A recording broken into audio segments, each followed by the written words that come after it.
Sebagai pembukaan yang saya harus sampaikan dulu adalah sebetulnya apakah diabetes mellitus itu ya, atau yang kalau masyarakat umum mengistilahkannya dengan penyakit kencing manis ya. Jadi sebetulnya diabetes mellitus itu adalah penyakit yang ditandai dengan kadar gula darah yang tinggi akibat gangguan produksi insulin dan atau kerja insulin yang sudah diproduksi oleh pankreas itu mengalami gangguan. Nah, mungkin bapak-bapak, ibu-ibu sudah sering mendengar istilah insulin, istilah pankreas. Di gambar ini kita lihat sebetulnya posisi pankreas itu di mana, ya. Jadi di sekitar tengah perut, ya, di belakang lambung. Kemudian berdekatan dengan usus besar bagian atas dan berdekatan dengan hati maupun kantong empedu. Ukurannya sih lebih kecil dari yang digambarkan sebetulnya, ya. Jadi disitulah posisi pankreas, organ yang semua orang miliki yang menghasilkan insulin yang gunanya untuk mengatur gula darah. Slide. Oke, jadi sebetulnya diabetes mellitus itu ada 4 tipe, bapak-bapak, ibu-ibu sekalian. Yang pertama adalah tipe 1. Tipe 1 ini biasanya diidap sejak dari kecil, jadi sudah ketahuannya sejak masih usia anak-anak rata-rata. Jadi banyak pasien anak-anak yang tiba-tiba sakit, tiba-tiba tidak sadar, begitu dibawa ke rumah sakit ternyata gula darahnya sampai 400-500. Dan biasanya pasien-pasien yang dari kecil begini sudah harus menggunakan insulin sejak kecil dan seumur hidup, karena yang bermasalah adalah produksi insulinnya. Jadi memang pankreasnya tidak bisa menghasilkan insulin dalam jumlah yang cukup. Kemudian yang kedua adalah tipe 2. Ini tipe yang, kenapa saya bingkai dengan merah? Karena inilah tipe yang kita bicarakan sehari-hari, yang umumnya kita jumpai di masyarakat kita, yaitu tipe 2 yang umumnya ditemukan pada usia dewasa muda ke atas, ya. Yang ketiga adalah yang kita sebut sebagai DM gestasional atau DM saat kehamilan. Jadi ada wanita yang sebelum hamil dia tidak diabetes. Kemudian pada saat masa kehamilan, terutama pada kehamilan trimester kedua dan ketiga, tiba-tiba gula darahnya meningkat. Kemudian setelah melahirkan gula darahnya normal kembali. Nah, ini yang kita sebut sebagai DM gestasional.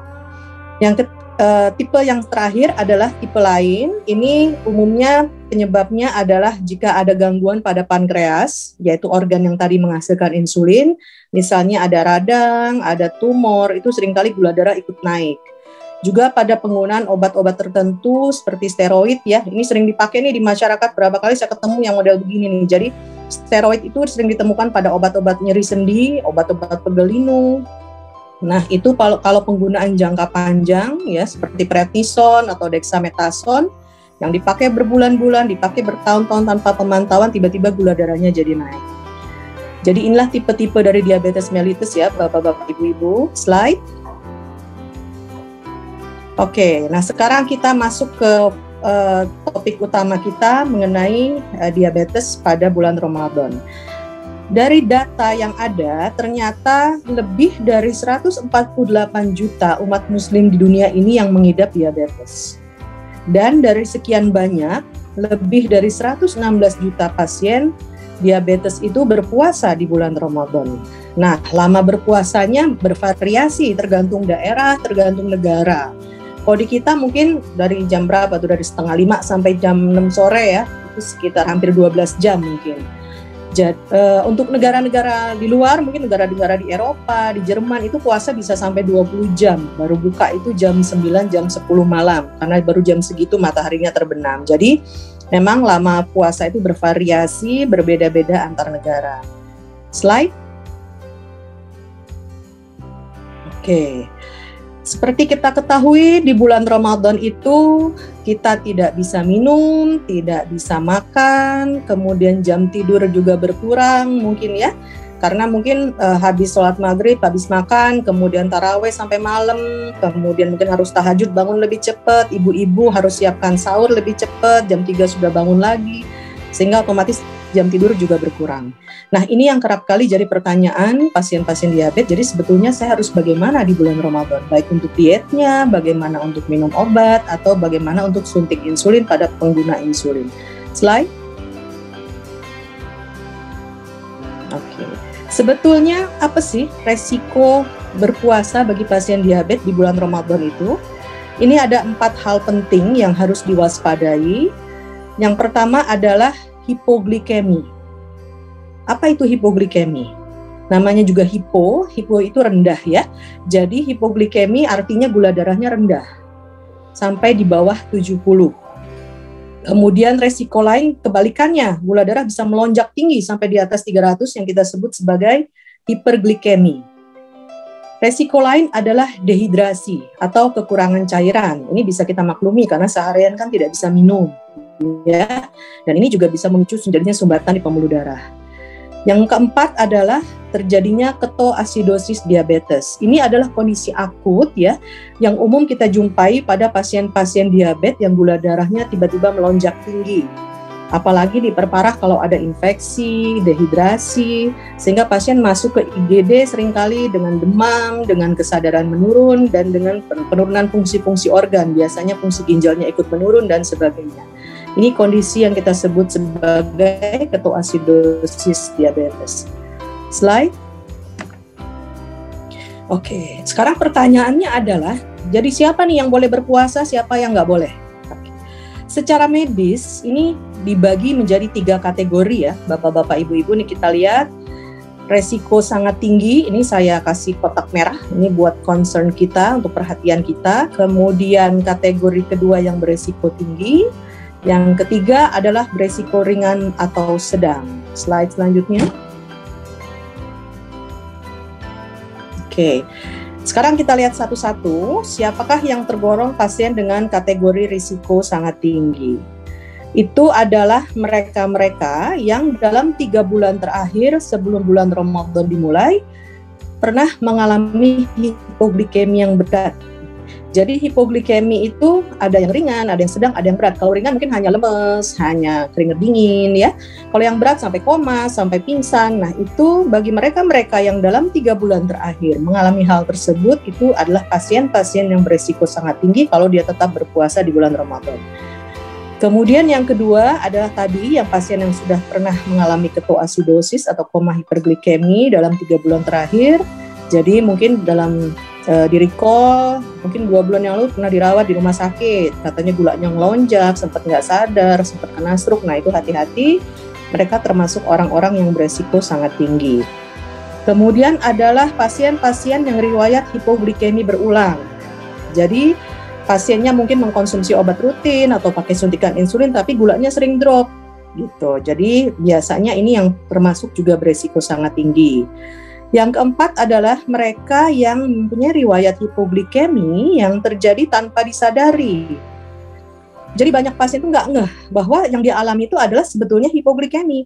Jadi kadang pasien ceritanya begini, saya jam sekian kebangun dok, lapar banget. Setelah lapar saya makan enakan. Nah, jadi mungkin pasiennya tidak sadar bahwa sebetulnya pada waktu dia mengeluhkan lapar di tengah malam dan sampai terbangun itu adalah kondisi hipoglikemi. Nah, ini yang harus diwaspadai ya. Slide. Oke, yang termasuk resiko sangat tinggi lainnya adalah pasien diabetes tipe 1 yang tidak terkontrol. Jadi yang tadi ya, diabetes tipe 1 itu yang sudah ketahuan diabetes dari anak-anak yang memang harus pakai insulin, sudah dengan insulin gulanya relatif tinggi terus 200, 300, 400. Nah ini adalah orang-orang yang tidak kita rekomendasikan untuk berpuasa di bulan Ramadan. Kemudian mereka-mereka yang sedang dalam kondisi sakit akut, yang lagi demam, yang lagi nggak enak badan, yang lagi batuk, pilek, dan sebagainya. Selanjutnya, pasien diabetes yang hamil atau DM gestasional yang dalam terapi insulin. Jadi ini 2 hal yang berbeda ya, Bapak-Bapak, Ibu-Ibu. Pasien diabetes yang hamil ya memang sudah mengalami diabetes sebelum hamil, kemudian dia hamil.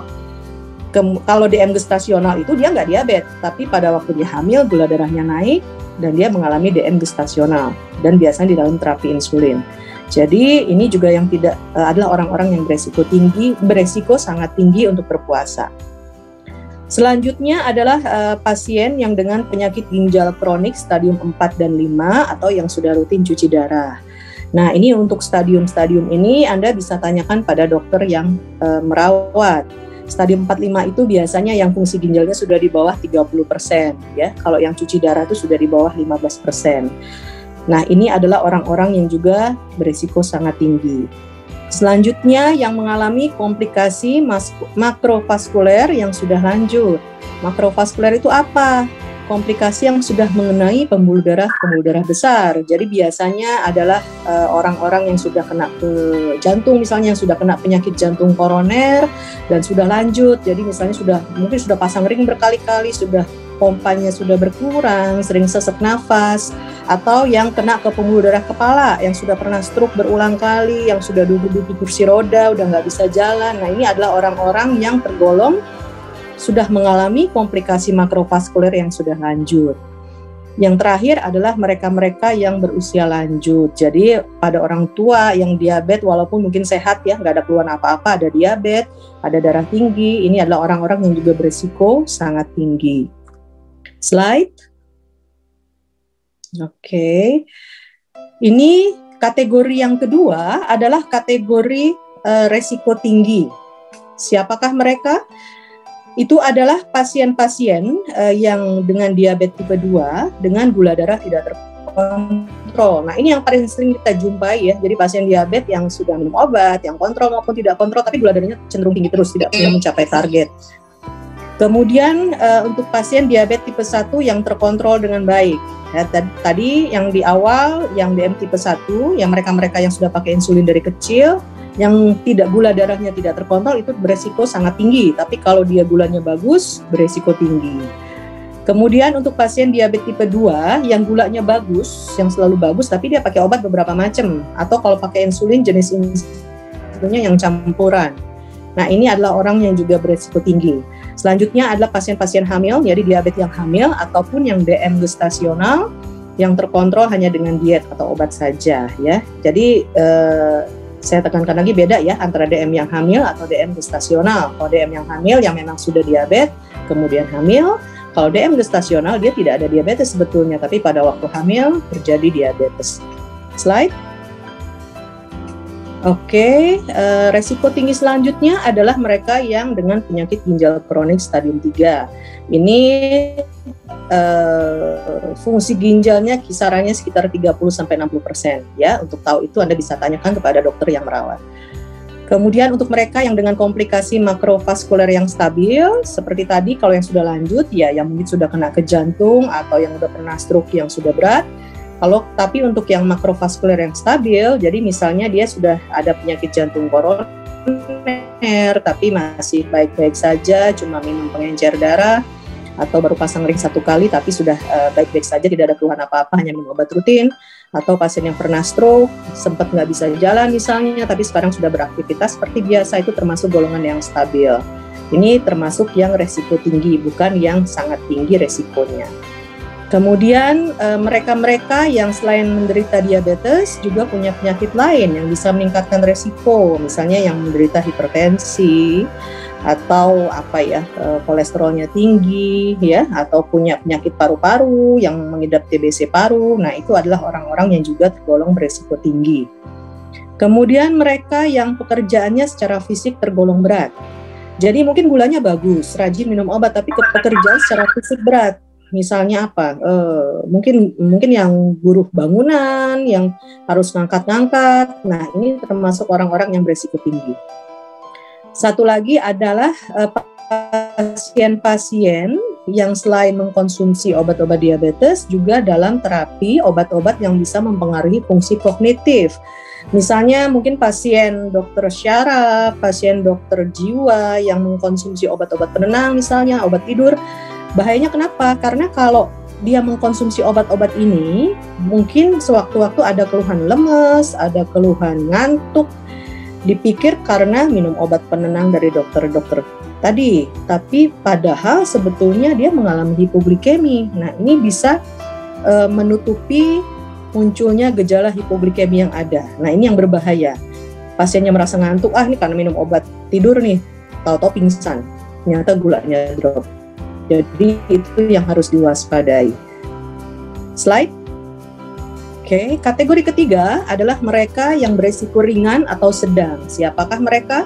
Ini adalah pasien diabetes tipe 2 yang terkontrol, ya gula darahnya termasuk bagus, dengan terapi satu atau lebih hal berikut. Jadi mungkin hanya diet aja, tapi dengan obat-obatan juga dengan insulin basal. Insulin basal itu biasanya hanya diberikan 1 kali malam atau pagi hari ya. Slide. Nah, setelah kita tahu tadi kategori-kategori, jadi sebetulnya bagaimana untuk mereka yang tergolong kategori resiko sangat tinggi, maka sebetulnya tidak boleh berpuasa. Karena memang yang kita takutkan adalah terjadinya 4 hal tadi. Yang pertama ya, hipoglikemi, hiperglikemi, dehidrasi, ketoasidosis itu sangat beresiko. Sehingga dokter biasanya sarankan untuk tidak boleh berpuasa. Yang tergolong kategori kedua, yang beresiko tinggi, ini sebaiknya tidak berpuasa. Beda ya, kalau tadi nggak boleh. Kalau ini, Pak, Bu, sebaiknya nggak puasa dulu ya. Nah gitu ya, jadi berbeda karena tingkat resikonya lebih rendah. Sementara untuk kategori ketiga, berpuasa atau tidaknya ya itu tergantung evaluasi klinis sama kemampuan pasiennya. Jadi ini tergantung evaluasi terakhir sebelum dia berpuasa, kemudian pasiennya merasa mampu apa tidak. Jadi, tapi tentu saja harus dengan kehati-hatian. Slide. Oke. Nah, meskipun tadi kita lihat sudah ada kategori-kategori, sudah ada jelas resikonya apa yang terjadi, ternyata mayoritas Muslim yang menderita diabetes itu tetap berpuasa selama bulan Ramadan. Ini data dunia ya. Jadi bukan hanya di Indonesia, pasien saya banyak yang walaupun saya bilang jangan puasa dulu ya, tapi pasiennya, wah ya dok udah umur segini masa nggak puasa juga, gitu kan, sayang dok, gitu. Jadi nggak hanya di Indonesia, ternyata di dunia pun demikian. Semua pasien diabetes itu mayoritas meskipun sudah tergolong beresiko sangat tinggi memilih untuk tetap berpuasa dengan segala resikonya. Nah ini data dari Federasi Diabetes Internasional ya, ada penelitian yang membuktikan bahwa ternyata 94% pasien Muslim yang mengidap diabetes itu tetap berpuasa lebih dari 2 minggu. Sebagian kecil aja yang berpuasanya hanya sanggup di bawah 2 minggu dalam 1 bulan. Kemudian dari 94% itu 2/3-nya setiap hari berpuasa terus. Ya mungkin dia berpuasa 1 bulan full, ada juga yang 3 minggu saja tapi full, tiap hari puasa terus. Sepertiganya memang nggak setiap hari, jadi mungkin selang-seling atau nggak nyampe seminggu cuma berapa kali ya. Jadi memang ini yang kita hadapi sehari-hari. Pasien biasanya prefer atau lebih memilih untuk tetap berpuasa dengan segala resikonya. Slide. Oke. Nah, jadi kembali tadi ke pertanyaan awal. Kalau begitu, kalau puasa, apa yang harus dilakukan? Slide. Nah, ini yang penting ya, Bapak-bapak, Ibu-ibu. Sebaiknya sebelum masuk bulan Ramadan, konsultasilah dengan dokter Anda. Karena yang paling tahu dokternya. Nanti yang akan saya sampaikan ini adalah sebetulnya panduannya ya, tapi tetap kadang menyesuaikan dengan kondisi pasien ya. Jadi nggak bisa tuh kalau misalnya pasiennya mungkin sudah tua tinggal sendiri dibandingkan dengan pasien yang sudah tua tapi ada keluarga, ada istri, ada anak yang menemani, yang memantau tiap hari meskipun obatnya mungkin sama, tapi dokter mungkin menganjurkan hal yang berbeda karena itu akan jadi bahan pertimbangan ya. Kemudian sebaiknya dilakukan pemantauan gula darah secara berkala jika memungkinkan, terutama pada waktu siang hari ataupun jelang berbuka puasa. Jadi kalau di rumah punya alat untuk cek gula darah ya alhamdulillah ya, akan lebih baik demikian. Kemudian jika sedang merasa tidak sehat, jangan dipaksakan untuk berpuasa. Jadi dirasani aja gitu, kalau lagi nggak enak badan jangan maksa puasa, bahaya. Slide. Oke, nah satu-satu kita lihat ya Bapak-bapak Ibu-ibu. Pertama dietnya dulu, ini dietnya bagaimana? Ini ada gambar bagus saya ambil ya mengenai porsi diet pada orang diabetes yang berpuasa.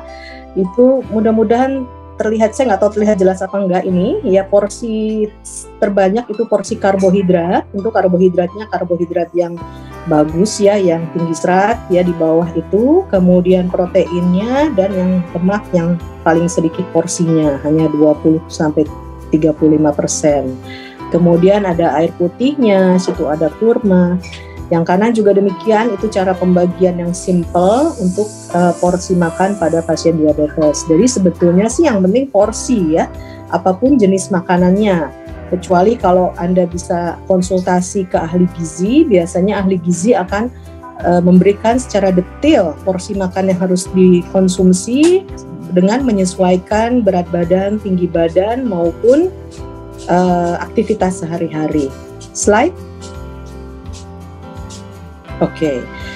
Ini yang penting adalah makanlah saat sahur dan berbuka dengan diselingi 1 atau 2 kali snack. Jadi untuk pasien-pasien diabetes yang tetap ingin berpuasa, jangan lewatkan makan sahur.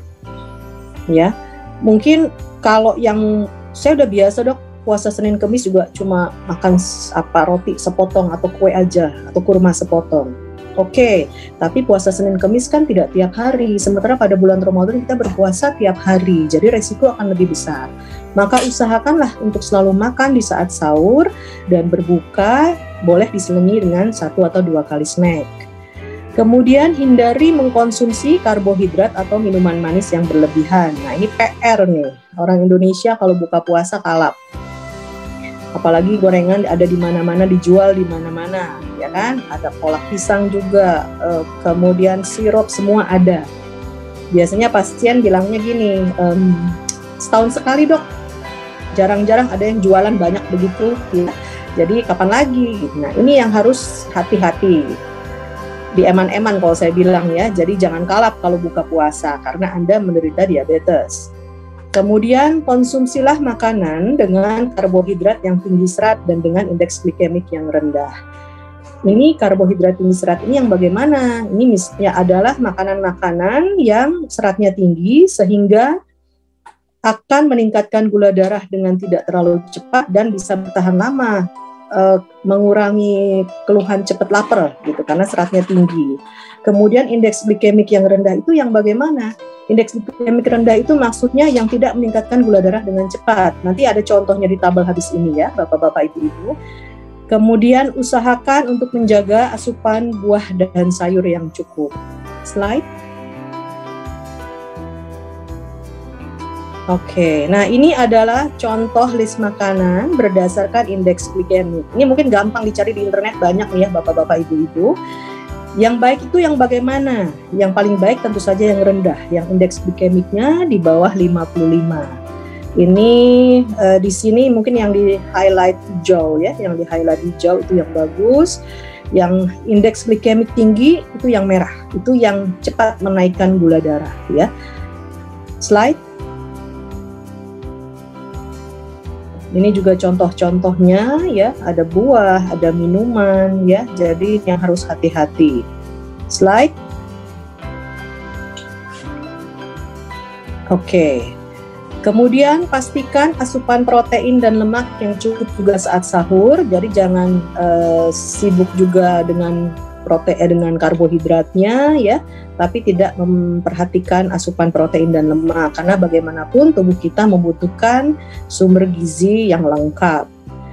Lalu minumlah air putih yang cukup di antara waktu berbuka sampai sahur.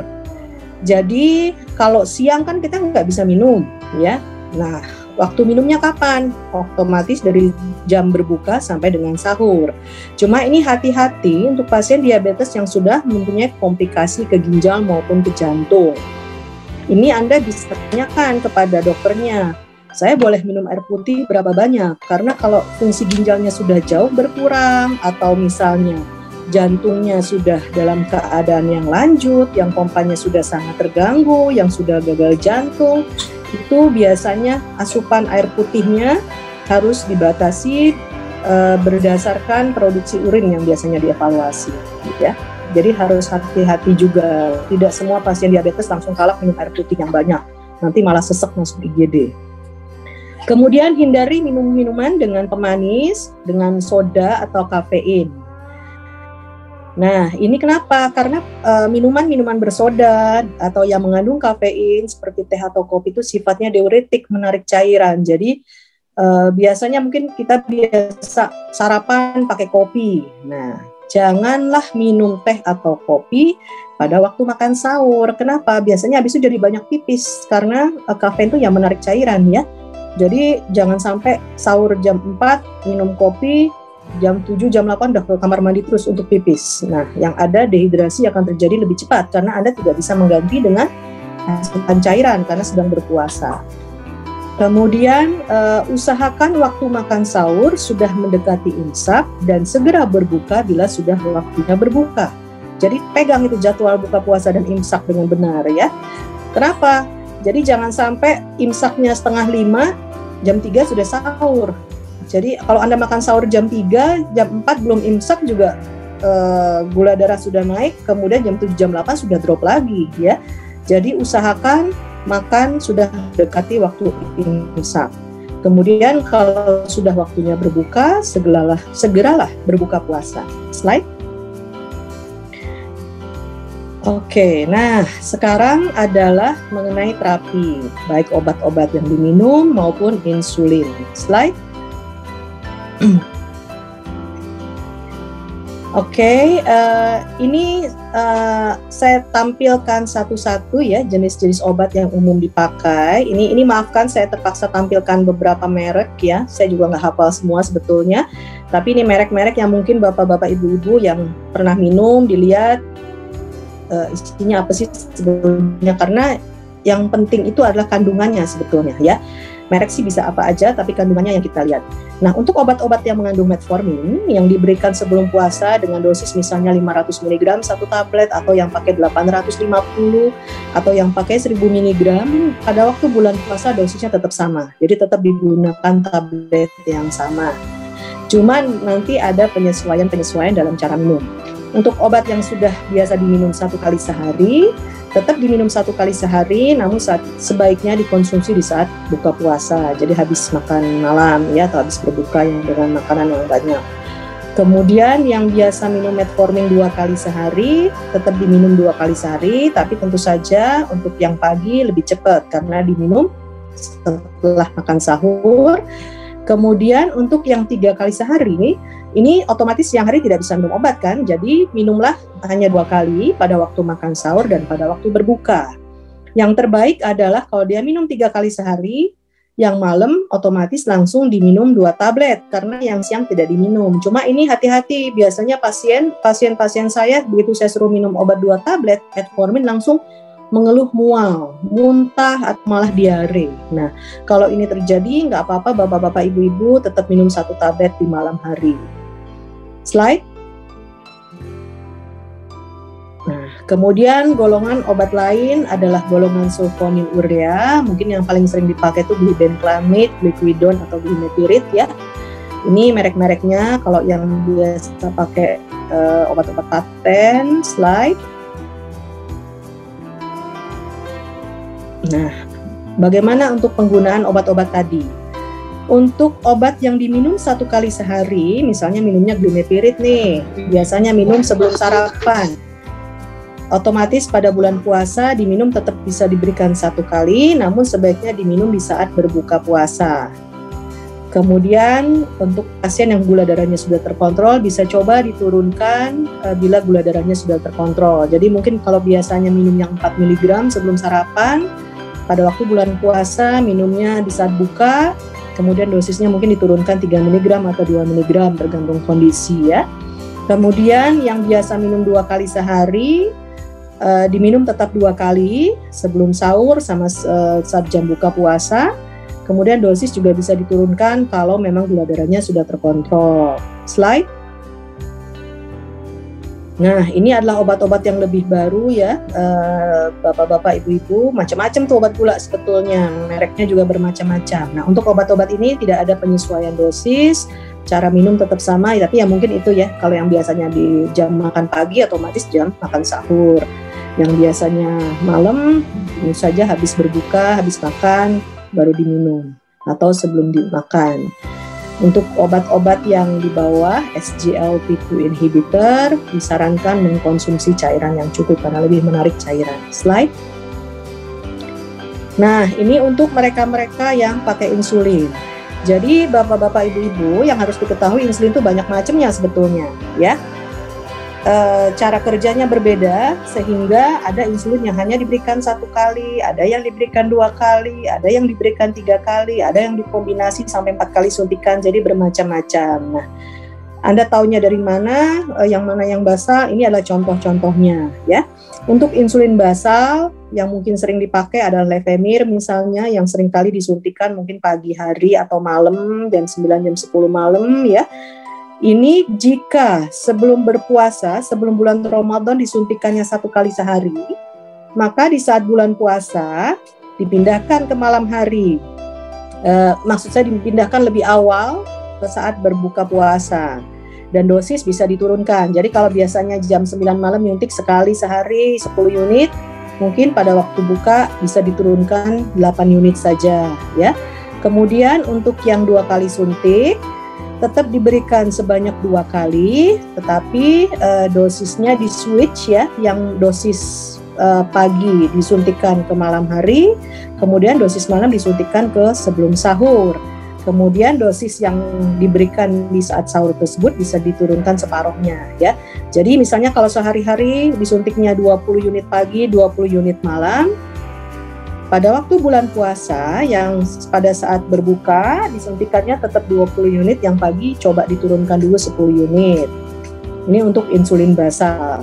Slide. Oke, selanjutnya adalah insulin yang kerja pendek.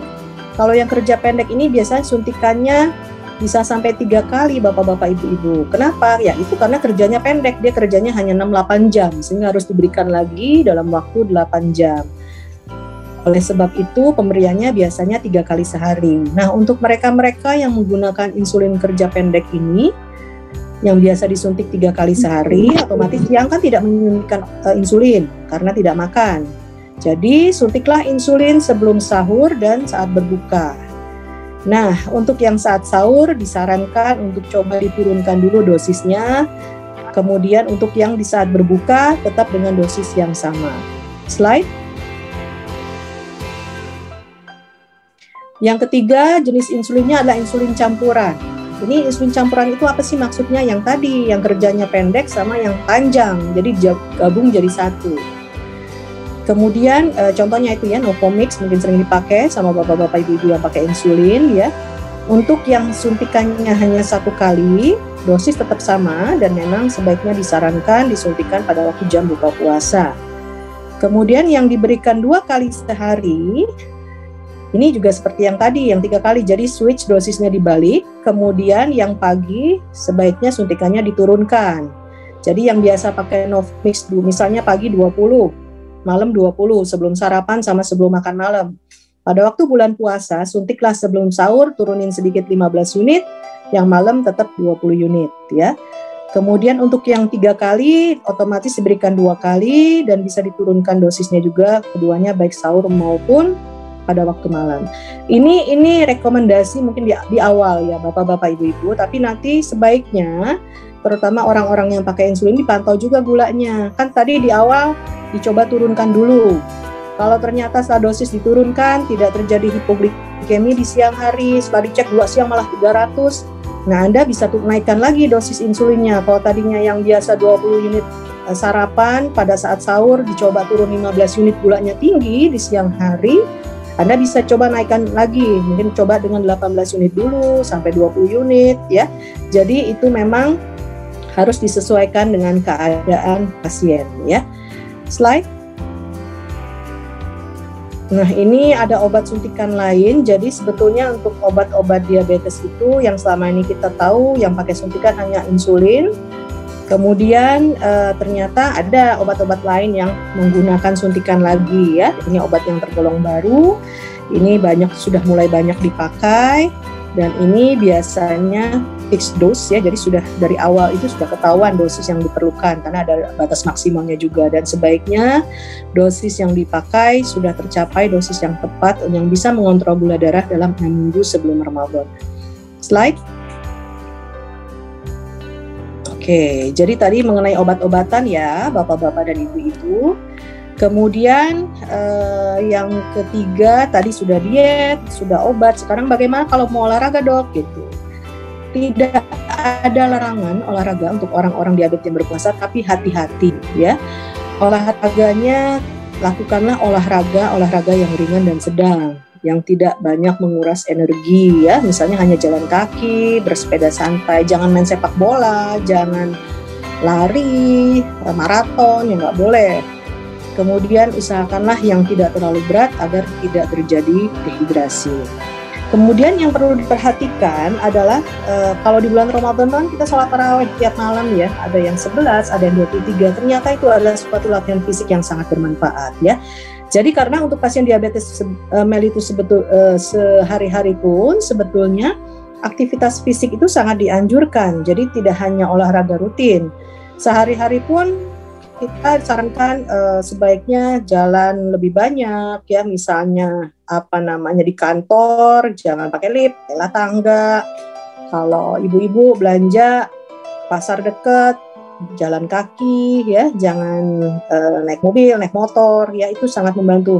Aktivitas yang kesannya aktivitas yang sederhana tapi sebetulnya adalah aktivitas fisik yang bermanfaat. Nah, untuk bulan Ramadan ternyata sholat tarawih itu adalah bagian dari latihan fisik yang bermanfaat. Pada waktu kita ruku, kita sujud, itu akan sangat membantu untuk pasien-pasien diabetes. Slide.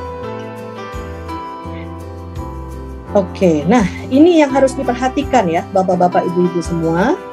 Kapan kita harus segera berbuka? Untuk mereka-mereka yang bisa memantau gula darah harian, jadi yang punya alat di rumah, kalau puasa iseng-iseng cek lah, mungkin siang atau sore. Kalau gula sudah di bawah 70, walaupun nggak ada keluhan, atau sudah di atas 300, walaupun tidak ada keluhan, sebaiknya berbuka.